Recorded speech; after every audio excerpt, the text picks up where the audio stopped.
let's stop explaining this extraordinary phenomena around us with the anger of gods or supernatural forces. Let us try to understand the nature of phenomena by reasoning and by experience.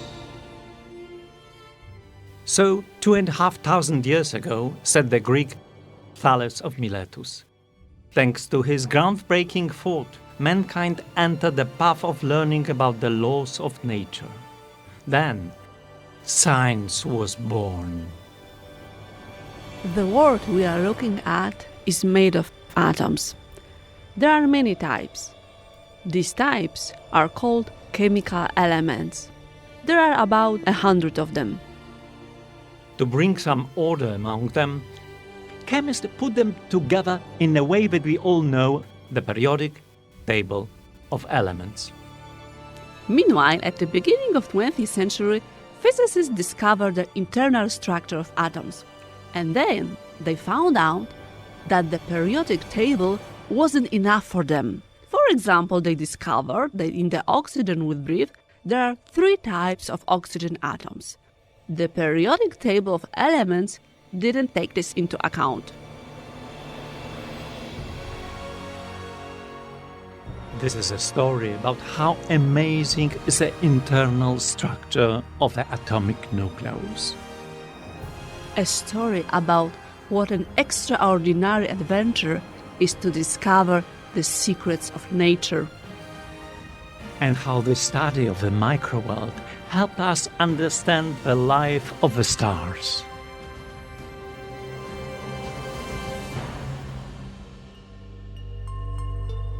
That means what? I need to build the periodic table from scratch? We will build something better. In the early 20th century, Rutherford discovered that atoms consist of an atomic nucleus and electrons are located around it in orbits. The nucleus of the atom contains positively charged particles called protons. The simplest type of atom is the hydrogen atom, because in its nucleus there is only 1 proton. That's why hydrogen is so light. If in the nucleus there are 2 protons, this is another element. It is the nucleus of the element helium. If there are 26 protons in the atomic nucleus, it's an atom of iron. If there are 79 protons, it's an atom of gold. So there is a rule. The type of element depends on the number of protons in its nucleus. So let's arrange the elements according to the increasing number of protons in their atomic nuclei. Okay, first hydrogen, because its nucleus has only 1 proton. Then the nucleus with 2 protons, that is the nucleus of helium. Further, lithium having 3 protons. Hey, wait, can't see.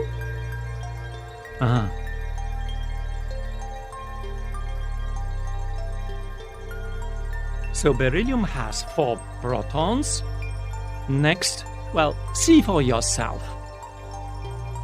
These numbers next to it tell you how many protons is in the nucleus of the element. As you can see, the principle is very simple. So it seemed to people until the English physicist Francis Aston discovered that among oxygen atoms, not all atomic nuclei are the same. He discovered that there are 3 variants of oxygen atoms differing slightly in weight. Come on.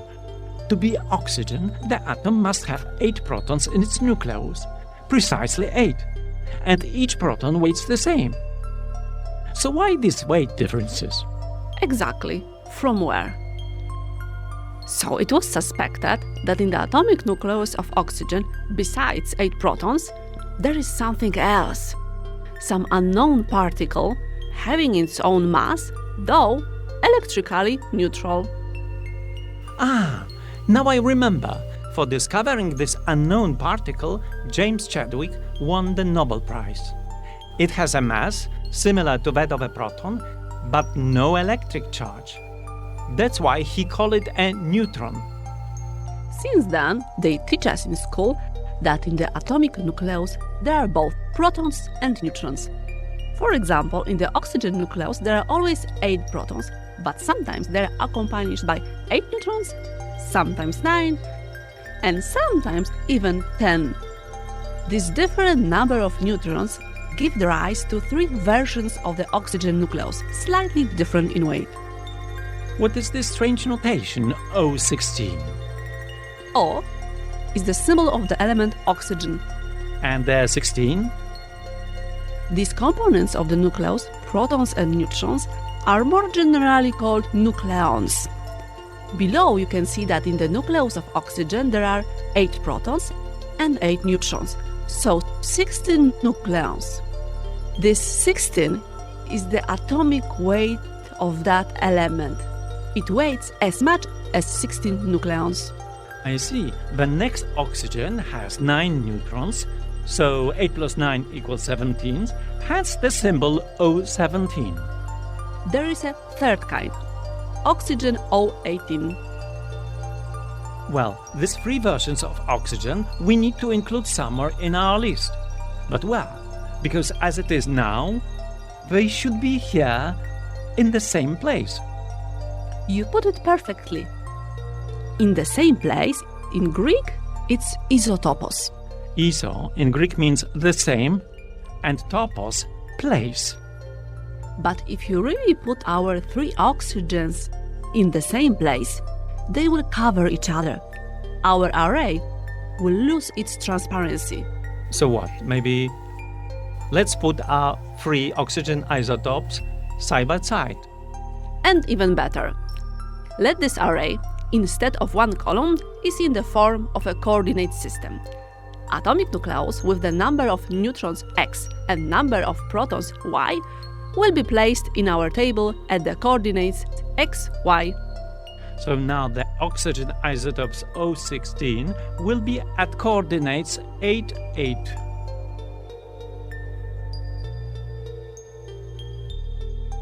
O17 in place of 9, 8. And O18 at coordinates 10, 8.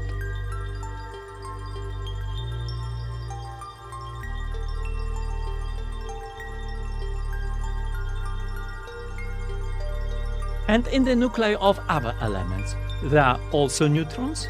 Do other elements also have isotopes? Yes, they have. Look how our table fills up when we also include isotopes in other elements. An interesting thing, elements with their isotopes are arranged in the form of a path, like a diagonal of our coordinate system. A nucleus with a specific combination of protons and neutrons we call nuclide. So each square represents a nuclide. Looking at this table of nuclides, I see that hydrogen has 2 isotopes, but for example beryllium only 1. Oxygen, magnesium have 3. Oh, and sulfur even has 4 isotopes. At the very end of the path, they are the heaviest elements. For example, gold has only 1 isotope, and mercury has as many as 7 of them. There is one thing I'm wondering about. In the nucleus, there are usually many protons. Each of them has a positive charge, so each of them repels itself from the others. In this situation, these protons should immediately diverge in different directions. Yet such nuclei do exist, thanks to what? In nature, apart from matter, we also have interactions. Yes, I know. One interaction, for example, is gravity, that is earthly attraction. There are also electromagnetic attractions, attraction or repulsion of magnets, or electric charges. But the effect of electric charges should just explode the nucleus. That's right, but most people don't know that there are other, more powerful interactions. Well, the components of the nucleus can be together because they are strongly bound together by a special short-range interaction, the so-called strong nuclear force. It is what brings together the components of the nucleus. I once noticed that when water spills on a table, some force concentrates it into larger drops. You may be surprised, but physicists look in a similar way at the atomic nucleus. This is what they call the liquid drop model. Keeping all the protons together requires some effort, some energy. It's because of the binding energy. Where does it come from? Look, here is a nucleon. How much do you think it weighs in, so to speak, nucleons unit? One nucleon weighs as much as one nucleon. Here's the second nucleon. This one also weighs one nucleon. Sure. And now we are going to connect these nucleons together. Hold on, please. Here is a weightless mesh.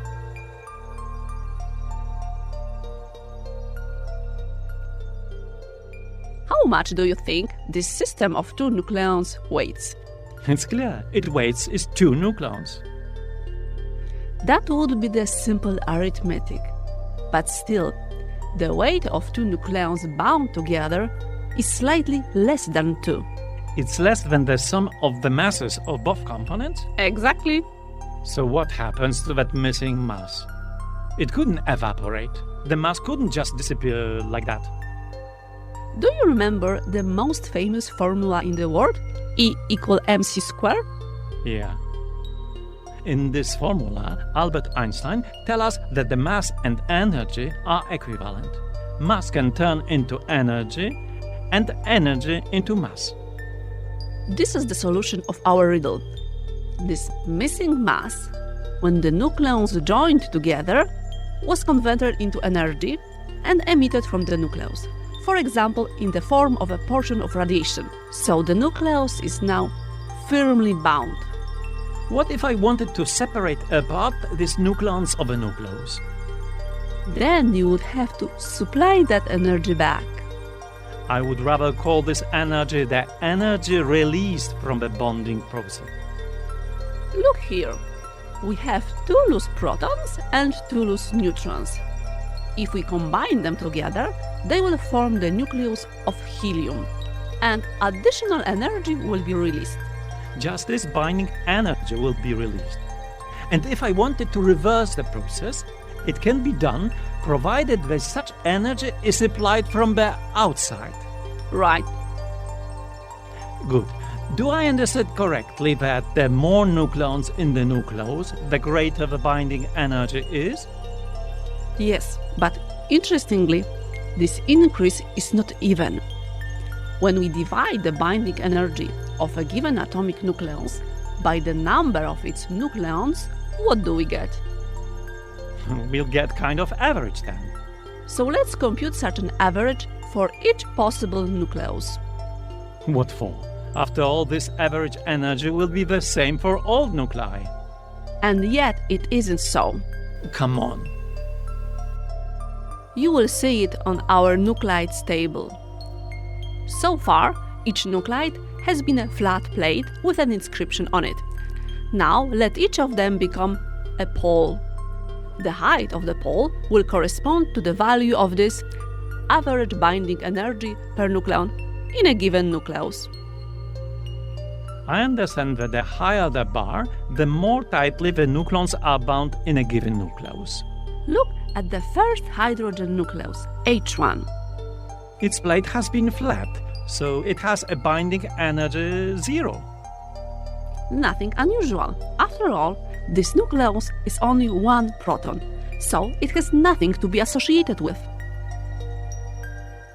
And they speak like a tall chimney at the beginning. This is the nucleus of helium. It has 2 protons and 2 neutrons. For historical reasons, the nucleus is called alpha particle. As you can see, it's more tightly bound than its neighbors. Strange thing, this average binding energy per nucleon not only is the same for each nucleus, but it forms a peculiar curve. As I can see, the highest peak of its average binding energy is reached by the nuclei lying somewhere in the middle of the graph. I think it is nucleus iron 56. This means that iron 56 has the most efficiently bound atomic nucleus. Is it the most stable of the stables? It's easier to see in a graph like this. I'm wondering what this curve looks like. Why heavier nuclei with more neutrons are bound relatively weaker than this iron? The interaction that binds nucleons in the nucleus is short-ranged. These binding forces only act over a distance comparable to the size of individual nucleons. So if a nucleus is large, this attraction of a nucleon from one edge of the nucleus cannot reach the nucleus from the other edge. So, in the first approximation, you can imagine it. Now, let me show something even more interesting. It's the same graph, but now let's rotate it so that the energy axis points down. Now, the least bound nuclei have the highest bars. The low ones correspond to very tightly bound nuclei, so the most stable ones. Yeah.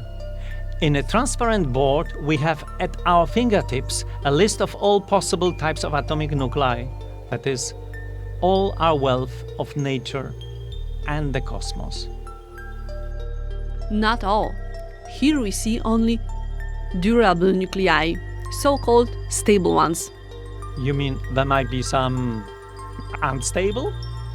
The unstable are these that after formation exist only for a short or longer period of time and then spontaneously transform into other nuclei and eventually become stable. Are they really like that? Maria Skłodowska-Curie and her husband Piotr received the Nobel Prize for discovering such unstable element. They call it radium from the word radiation. Radium has 88 protons. This element is not in our table of nuclides. Because for now, it only contains stable nuclei. Let's complete it. Ooh, what an abundance!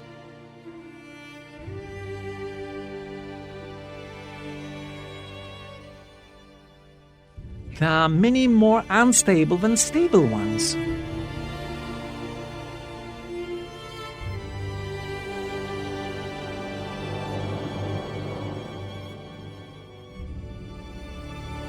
The unstable ones are, of course, inherently very weakly bound.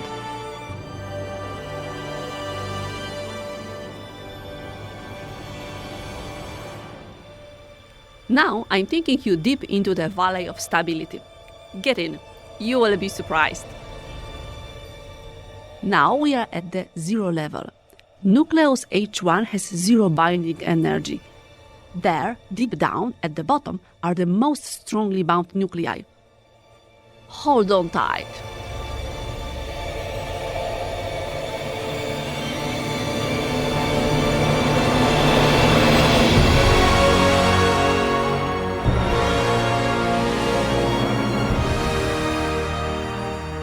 Oof. So this is what the bottom of the Valley of Stability looks like. It's not a valley, it's more of a canyon with steep walls.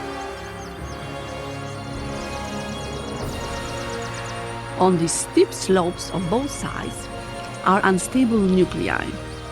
Unstable are these that are inherently very weakly bound, of course. The bottom of the valley is the most tightly bound stable nuclei. It's the red ones. If it rained here, the water would run down the slopes into a stream running along the bottom of a canyon marked by these stable nuclei. Nuclei on this slope have more neutrons than necessary for their stability, and these don't have enough of them. Wait, I have an idea. But let's go back to this binding energy plot for a moment. I'm already scared.